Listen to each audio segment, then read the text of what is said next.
So the screen goes off the side on the edges like the Samsung Galaxy S7 Edge. Hi, I'm Simon from the Red Ferret, and today we're taking a look at the Elephone S7. This is actually some kind of copy of the Samsung Galaxy S7 Edge, but yeah, let's see if it's really similar and what the specs are on this device as well. So it's bezelless, it has the curves on the side, it has a full HD screen, it has Android 6.0 as well. So very stock Android, it has a fingerprint scanner, which is cool. And it has a 15 megapixel back-facing camera and a 5 megapixel front-facing camera, if I am not wrong. This is the 4 gigabytes of RAM and 64 gigabytes of internal storage device. There it is. You can already see some scratches, but that's because this device has been in customs in Belgium for 3 weeks. Yeah, 3 weeks. They held this in custom.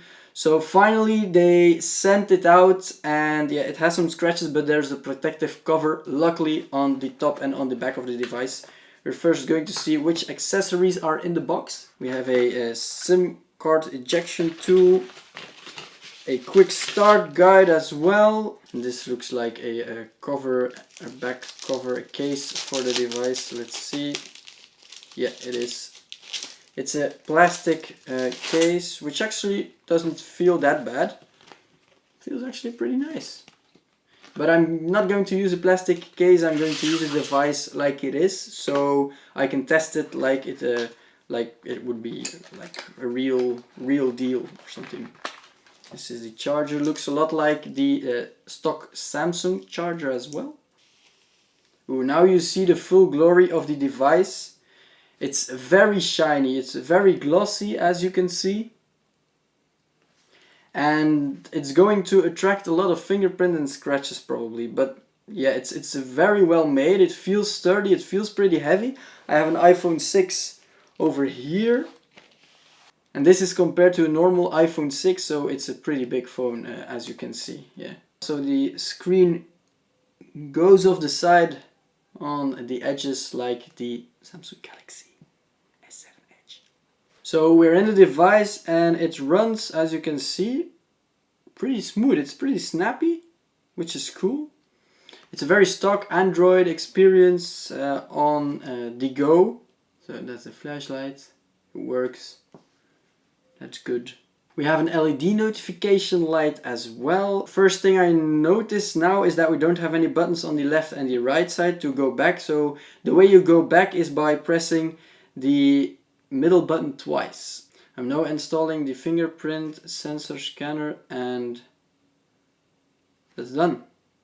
In like, what was it, 15 seconds? So let's see how fast it works.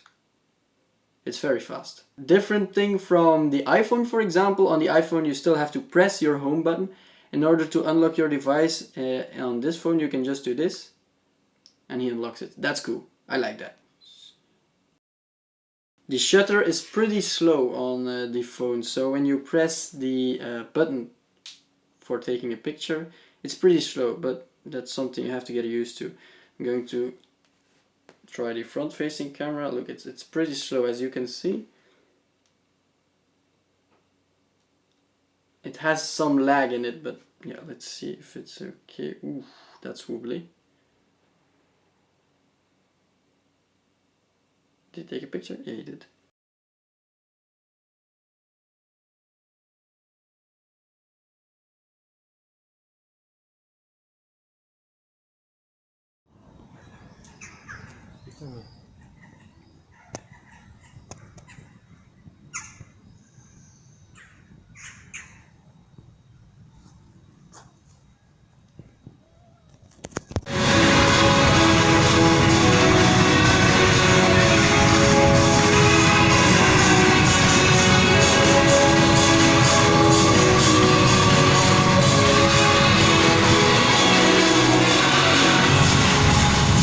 So yeah, as you see, I have other clothes because I waited a day to finish this video because I've been using this phone for a day now, and it has been installing apps and I've been working with it, and I'm actually pretty impressed. For $200 or $250 you get a good phone. It's not a Galaxy S7 of course, or an iPhone of course, but it's a very decent phone. It's made out of good material.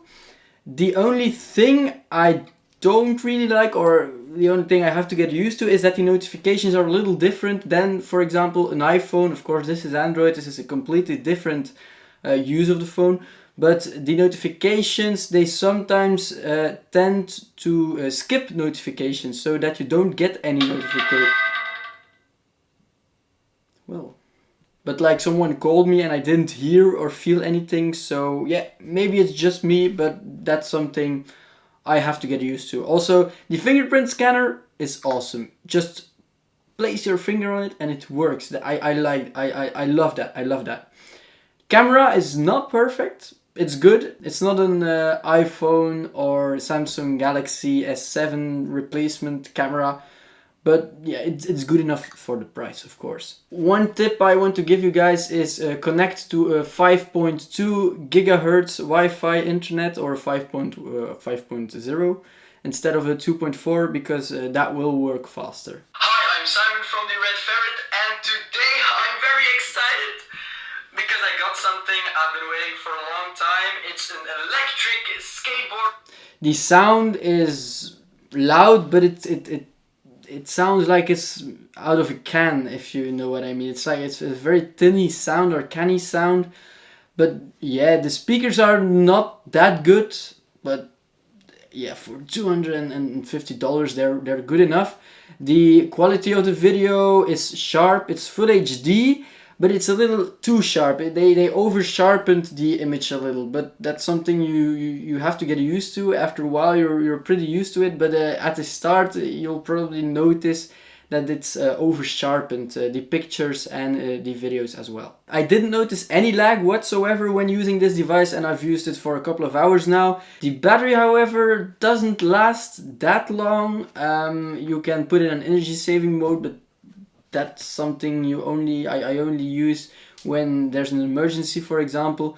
But yeah, the battery, it lasts around not nearly a day, and that's not really good. So make sure you have an external charger or an external battery or something, or just don't try to use as less mobile data or 4G as possible, because that drains a lot of battery, the 4G, the mobile data. But the charging is very fast. I charged it for around 20 minutes when it was on 50%, and in 20 minutes it was like 85% already. So it's really fast charger as well. The back and the front attract a lot of fingerprints, so you'll see after working with it for a couple of hours or minutes, you'll have all these magnificent fingerprints on the back. I've been using all the regular apps like YouTube, Facebook for example, Twitter, and they all work very fast. For example, Facebook, as you can see, it mounts very fast, it works very fast, and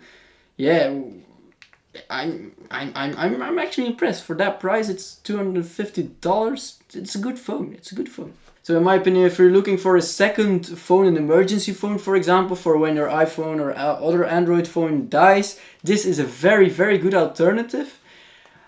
If you're on a budget and you want a new phone, this is a good phone. Yeah, don't get me wrong, this is a good phone. But if you have the budget for a big smartphone for $500-600 or something, you'll get a better phone with better camera quality, with maybe a faster processor, with better battery.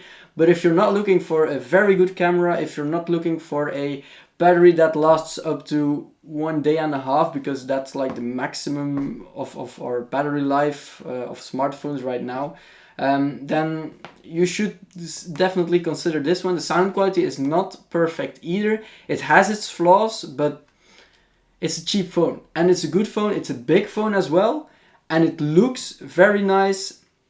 It works perfectly. Audio quality when calling is very fine as well. I also tested it when calling to my mom, who was abroad.